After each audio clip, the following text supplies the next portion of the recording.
Hey everyone, welcome back. Today, we're tackling a super important topic: how to change your password on Hotmail in 2025.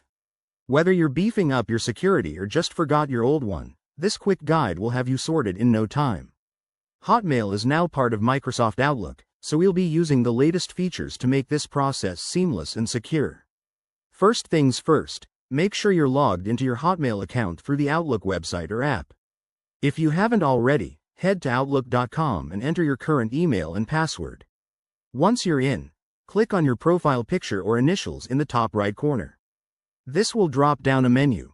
Select View Account or My Microsoft Account to access your settings. Now, navigate to the Security section. Look for Security or Password and Security on the left-hand side menu. Here, you'll find an option to change your password. Click on that, and you'll be prompted to enter your current password for verification. This is a key security step, so don't skip it. Next, type in your new password.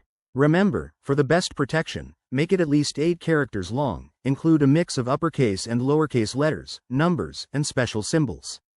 Avoid using obvious info like your name or birth date. After you enter the new password, you'll have to confirm it by typing it again. Hit Save or Update, and you're almost done.